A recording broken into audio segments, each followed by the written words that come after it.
नमस्कार, मैं सचिन और आप देख रहे हैं गौरव बिहार। पंचायती चुनाव का आगाज़ हो चुका है और हमारे साथ आज हैं अजीतपुरी, जो कि करही पंचायत से मुखिया के प्रत्याशी हैं। आइए इनसे जानते हैं सीधा सीधा कि इन्होंने पंचायत चुनाव में मुखिया का ही चुनाव लड़ने का फैसला क्यों किया। जी, मैं जब रिटायर हुआ, जस्ट 1 साल हुआ एयरफोर्स से मैं रिटायर हुआ, और रिटायरमेंट के बाद मैं एसएससी, सीजीएल और एफकेट और आर्मी पब्लिक स्कूल सबका इंट्रेंस एग्ज़ाम निकाला। मैं सोचा था इनिशियल में कि चलो जॉब करूं, फिर बाद में जब ये लॉकडाउन का सिचुएशन आया और मैं देखा बहुत सारा बिहारी लोग अब बाहर जो जॉब कर रहे थे वो अपने होम टाउन के लिए रिटर्न हो रहे थे। उस समय मेरा दिल बहुत इमोशनल में हो गया और सोचा कि नहीं, इन लोगों के लिए कुछ करूं। और इससे पहले भी एक मेरे मन में था कि मैं पिछले 20 से 25 साल से अपने गांव के यूथ लड़कों के साथ हमेशा रहा साथ में, और वो यूथ लड़के लोग आज भी बहुत सारे बेरोज़गार हैं और कुछ लोग आउट ऑफ बिहार सेटल हैं और वो लोग अच्छे कंडीशन में नहीं हैं। मैं सोचा इनके लिए कुछ ना कुछ मैं करूं, इसीलिए मैं सोचा कि चलो इस पंचायत एक पहला स्टेप लूं और पंचायत इलेक्शन में आऊं। और यहाँ आने के बाद मुझे लगा सबसे सूटेबल मुखिया पद है जहाँ मैं अपने एजुकेशन का अच्छा से यूटिलाइज कर सकता हूँ।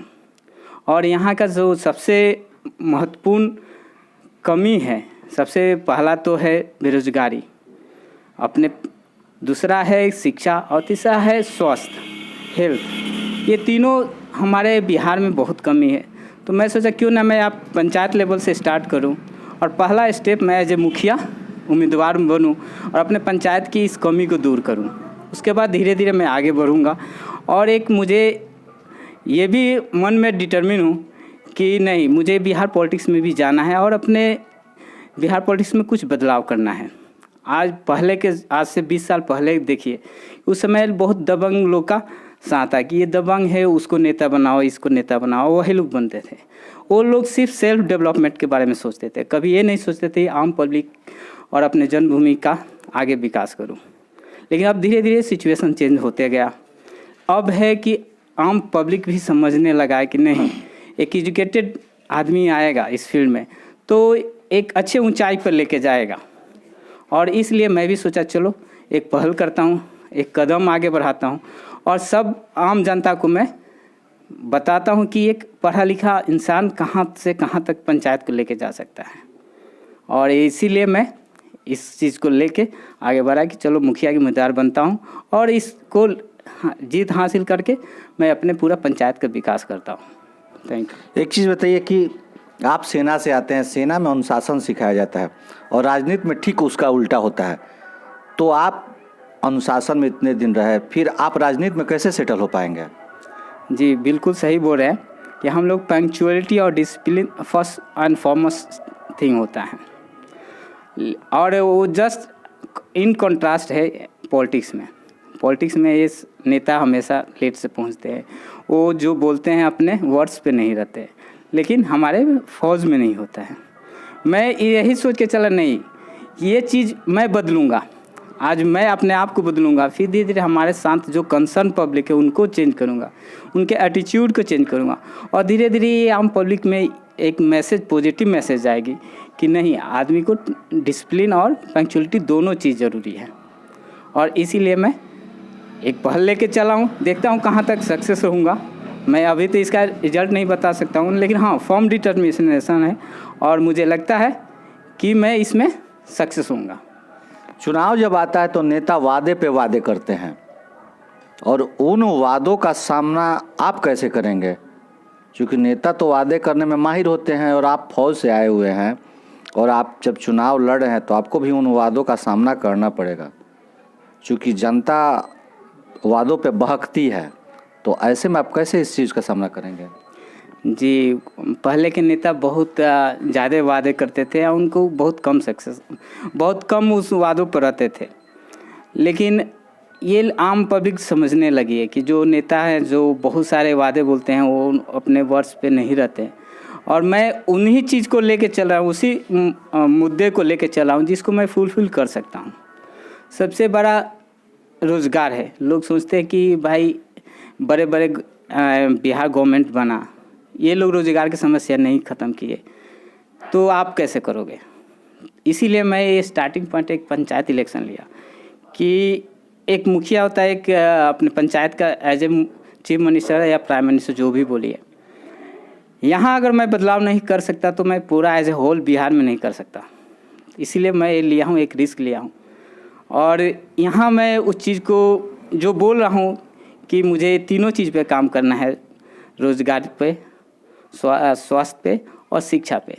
स्टेप वाइज मैं इस पे काम करूँगा और मैं पूरे 5 साल में एक स्मार्ट अपना पंचायत बनाऊँगा। जो चीज़ आप कह रहे हैं कि स्मार्ट पंचायत बनाएंगे, आखिर जनता आपके बातों पर विश्वास कैसे करेगी? विश्वास जनता को दिलाएंगे तभी ना आप चुनाव जीतेंगे। जी बिल्कुल। कहा जाता है कि आदमी को हमेशा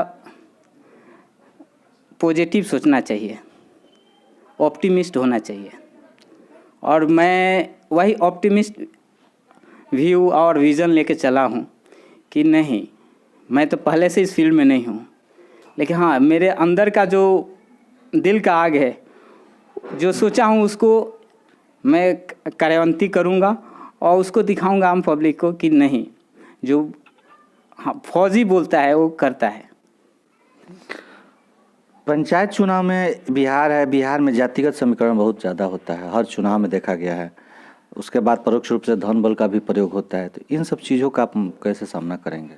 जी, अब बिहार में बिल्कुल सही बोल रहे हैं, जाति सबसे बड़े बैरियर, सबसे बड़ी बैरियर जाति है। यहाँ लोग मेन हमारे बिहार गवर्नमेंट के क्या होता है, वो लोग सोचते हैं कि आम पब्लिक अगर कास्टिम से बाहर आ गए तो फिर उनके हाथ खिचड़ी नहीं पकेगा। ये लोग सोच के क्या करते हैं कि हमारे सबसे जो एक कास्टिम्स के ऊपर जो आदमी जो चीज़ लेके आ सकता है वो है एजुकेशन। और यहाँ बिहार का एजुकेशन सिस्टम बहुत ही डाउनग्रेडेड है। यहाँ जैसे अभी शिक्षा मित्र जैसे टीचर्स को बहाली किया जा रहा है, एक मुखिया जो 5वीं पढ़ रहा है, 8वीं पढ़ रहा है, 10th क्लास है, वो आज BA और MA के पढ़े हुए आदमी को बहाली करता है। आज बिहार में देखिए, ये मुखिया के अंडर दे दिया गया है प्राइमरी स्कूल के टीचर की बहाली के लिए, ब्लॉक लेवल में दे दिया गया है सेकेंडरी स्कूल की बहाली के लिए। और वहाँ क्या किया जा रहा है, प्रोविजनल लिस्ट निकाला जा रहा है, प्रोविजनल मेरिट लिस्ट निकाला जा रहा है, नॉट ए फाइनल लिस्ट।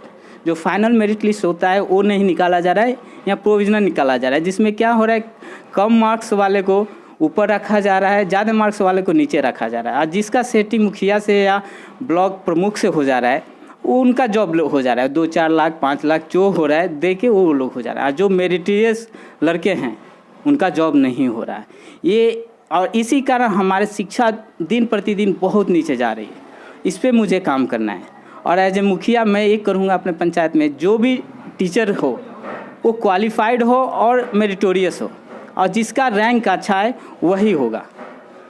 ये कि मैं पहल करूँगा। आगे की पंचायत के बाहर की मैं भी बाद में प्लान करूँगा। अभी मैं पंचायत लेवल में जो मेरे बाउंड्री में आएगा वो चीज़ का मैं अच्छे से काम करूँगा। आपके हिसाब से पंचायत में वो कौन सा काम अभी नहीं हुआ है जो काम पंचायत में आपके हो जाना चाहिए था? जी, सबसे पहले तो रोड नाला तो बन ही रहा है, लेकिन अभी भी गांव में, हमारे गांव में चाहे हमारे पड़ोस गांव में जो पंचायत में कि अभी नाले जो सीवेज सिस्टम है अभी नहीं बना हुए। सीवेज सिस्टम की सबसे कमी है, जो मुखिया के अंडर आता है, मनरेगा फंड के अंतर्गत आता है। रोड जो बहुत कनेक्टिंग रोड हैं सारे हमारे टोले में अभी उतने अच्छे कंडीशन में नहीं है। तीसरा कि हमारे जो खेतों में एक अच्छा एक रोड होना चाहिए जहाँ से आवागमन गाड़ियों का और आदमी का हो सके। हर खेत में हमारे एक अच्छा रोड जाए वो होना चाहिए, वो नहीं है। चौथा चीज़ एक इलेक्ट्रिफिकेशन होना चाहिए पंपिंग सिस्टम का, जो हम खेतों में पानी वानी डालते हैं वो इलेक्ट्रिफिकेशन नहीं है, जिसके कारण क्या हो रहा है कि किरासन तेल पे किसान का बहुत ज़्यादा बजट लग जाता है और उसका मुझे इस पंचायत में करना है ताकि किसानों की कम से कम लागत हो। और पांचवी की हमें जो लेटेस्ट हमारे फार्मिंग इक्विपमेंट्स हैं वो होनी चाहिए और सब्सिडाइज रेट में ब्लॉक से मिलना चाहिए हर किसान को। जो इस सब पहलू को कोई मुखिया अभी तक नहीं टच कर पाया, वो मुझे करना है। तो ये थे हमारे साथ अजीत पुरी, जिन्होंने पंचायत के विकास का अपना प्रारूप रखा है। अगर जीतते हैं तो ये अपने ढंग से पंचायत का विकास करेंगे। अब आने वाला समय ही बताएगा कि चुनाव में इनकी जीत होती है या हार। कैमरा पर्सन बिट्टू के साथ सचिन पांडे, गौरव विहार।